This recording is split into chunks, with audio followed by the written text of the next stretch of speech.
So welcome everyone.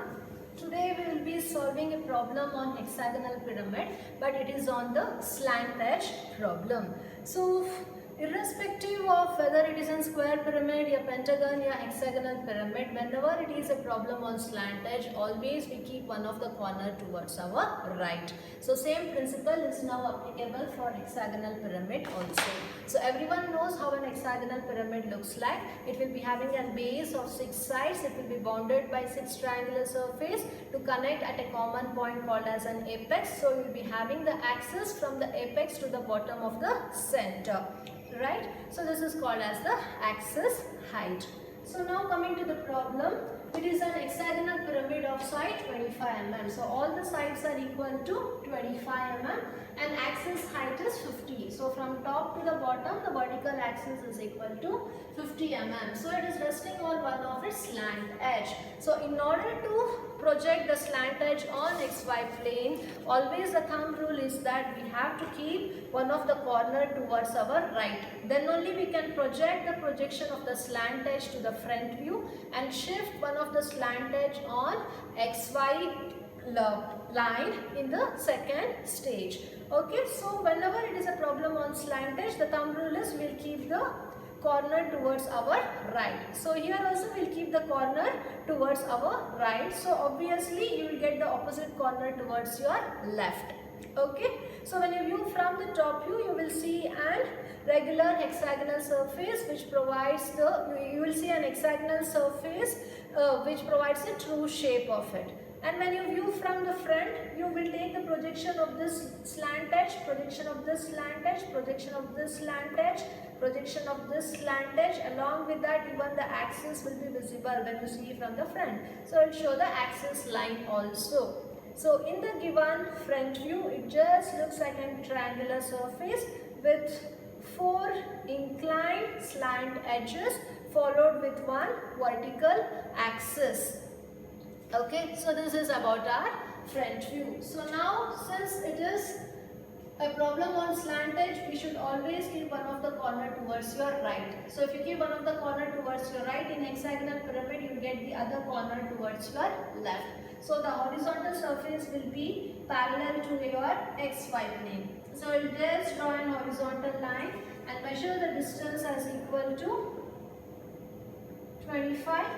And you know that in hexagonal surface construction, the interior angle you have to take 120 or exterior of 60. So I am taking from both the sides interior of 120. Then you please measure the side of 25 mm and cut an arc. Side of 25 mm and cut an arc. And after this, again from here you take interior angle of 120, interior angle of 120 degree, measure 25 mm and cut an arc, measure 25 mm and cut an arc. So join, right? So always in solid problem we have to join the diagonals. So kindly join the diagonals. So when you view from the top, all the sides of the bottom surface will be visible. So write it as A, B, C, D, E and F.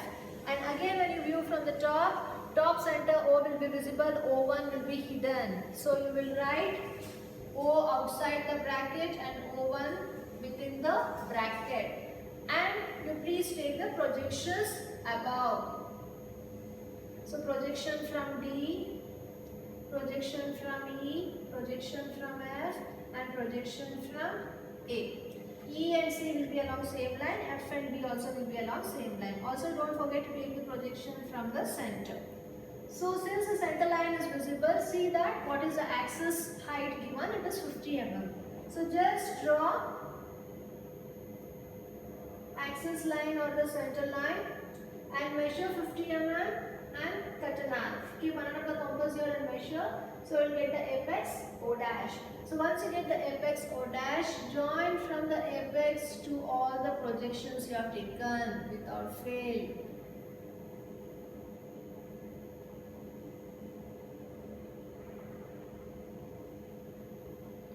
Right?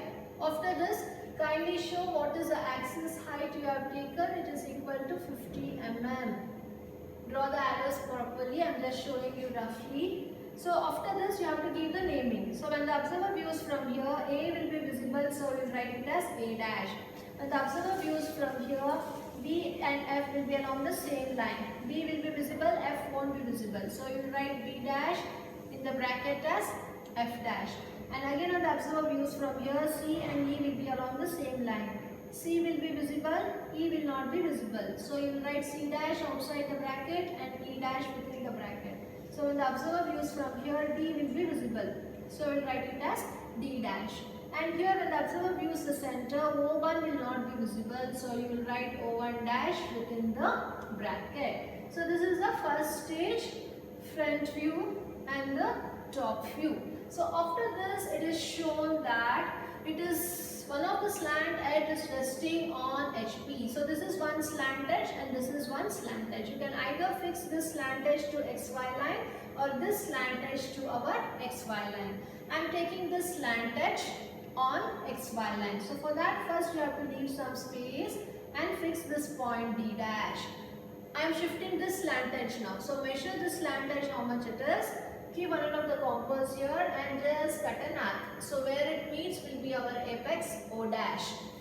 So after this, again you measure from A dash to O dash what is the distance.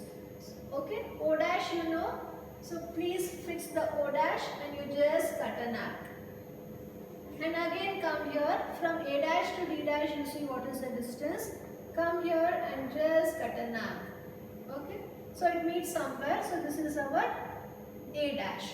So join from the intersection point A dash to O dash and again A dash to D dash. After this you need to identify these 3 points. So measure from A dash to D dash what is the distance, and again from D dash to C dash what is the distance, cut an arc, and again from C dash to O dash what is the distance and cut an arc. So this is our C1 dash and E1 dash. This is our B dash and F dash. Please do the naming properly. So this is our O1 dash. So then join each projections from each point. Okay, so this is our axis line. So kindly draw axis pattern, not a continuous one. Okay, I'm just showing you the axis line. So once this is done, please take the projection down from each and every point of our front view without fail.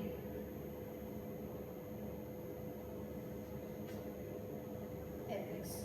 After that, kindly take the projection from the top view also. B and E, A and D, B and C. So after this, kindly erase the extra lines. Then start reading the locus. So locus of A is meeting A dash at this point. So this is our A. So locus of D is meeting D dash over here. So this is our D. So locus of B is meeting B dash. So this is our B. So locus of C is meeting C dash at this point. This is our C. So locus of E is meeting E dash at this point. So this is our E. Locus of F is meeting F dash over here. So this is our F. Along with this, the locus of O1 is meeting O1 dash at this point. So this is our O1. And locus of O is meeting O dash at this point. So this is our O.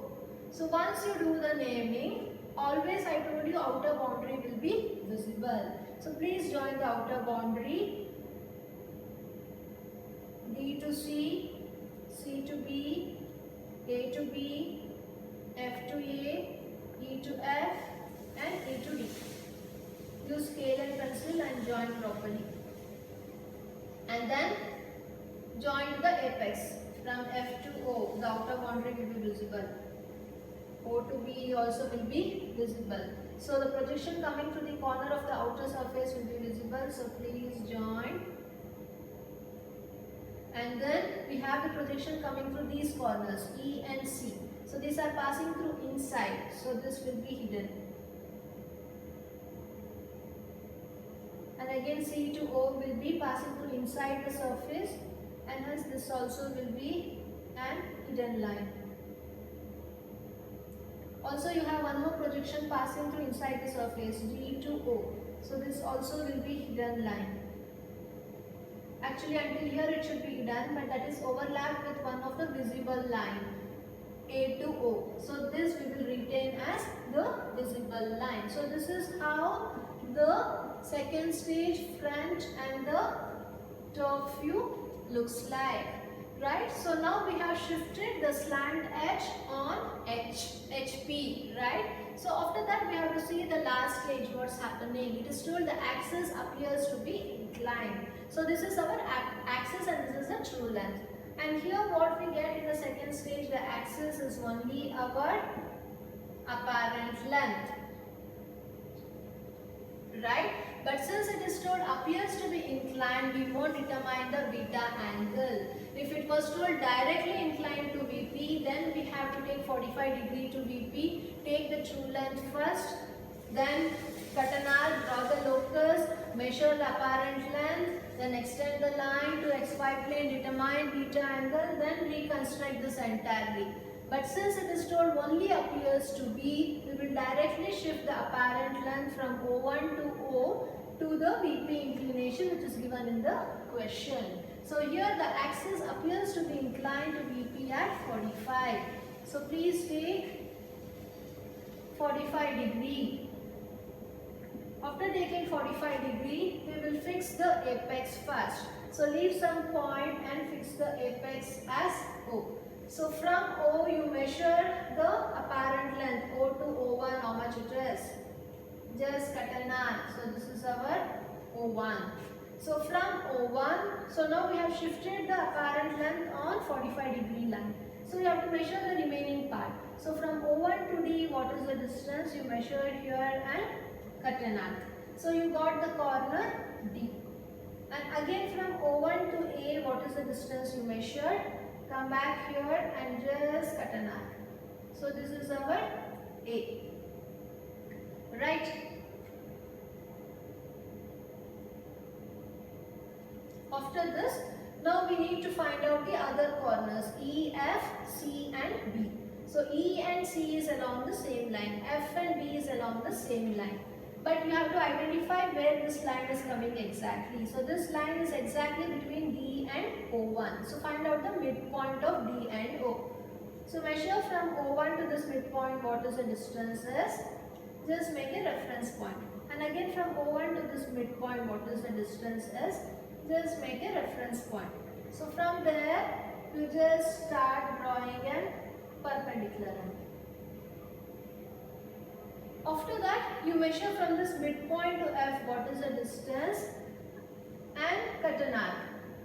Similarly, from this midpoint to B, what is the distance and you cut an arc. So you got F and B. Similarly, come back. From the midpoint to E, what is the distance you measure and cut an arc. Similarly, from midpoint to C, what is the distance you measure and cut an arc. So you will get E and C. So you got the bottom surface of the hexagonal pyramid. So this is visible. You can join that immediately. E to D. D to C, C to B, A to B and F to A. So after this, now we have to join each corner to the apex. Right? So O to B is visible. So please join the visible line. F to O is visible. Join through visible line.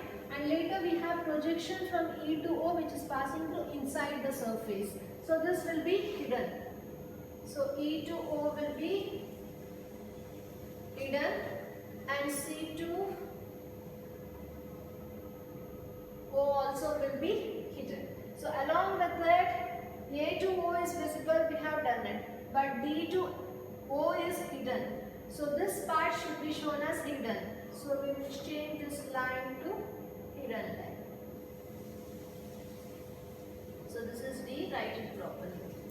So now we have shifted the second stage top view to the third stage where the axis of the apparent length axis is inclined to 45 degree to VP. So once this is done, we have to look how the last stage looks like. So please take the projection from O, from B, from A, from F, from E, from B, from C, and also from O1. So after taking the projection, kindly take the projection from our front view also. A dash, B dash, O1 dash, C dash and D dash. So once it is done, kindly erase the extra lines. After this, please start reading the locus. So the locus of E is meeting E dash at this point. So this is our E dash. So the locus of D, so this is the locus of D. It is meeting along XY plane here only. So this is our D dash. So locus of C is meeting C dash at this point. So this is our C dash. Locus of F. So locus of F is meeting F dash at this point. So this is our F dash. And locus of A is meeting A dash at this point. So this is our A dash. And locus of B. So this is the locus of B. It is meeting B dash at this point. So this is our B dash. After that, you see where is our O1. So locus of O1 is meeting O1 dash at this point. So this is our O dash. Along with that, we have the locus of O, which is meeting O dash at this point. So this is our O dash, and this is O1 dash. So now we got the naming of all the base surface as well as the center and the apex. And I told you always the outer boundary will be visible. So please join the outer boundary from E dash to D dash, D dash to O dash, E dash to F dash, F dash to A dash to B dash to O dash, and also D dash to C dash and C dash to B dash. So this is one corner which is passing through outside the surface. So this will be visible. C dash to O dash will be visible. Along with that, we have two more corners which has to be joined to the apex through inside the surface, and hence this will be hidden, and even this will be hidden. Apart from that, we have the axis line from O1 dash to O dash. So you kindly show the axis line. How does it look? Okay, so this is how the final front view and the top view looks like when it is a problem on hexagonal pyramid which is resting on one of its slant edge on HP and axis appearing to be inclined to VP. Thank you so much.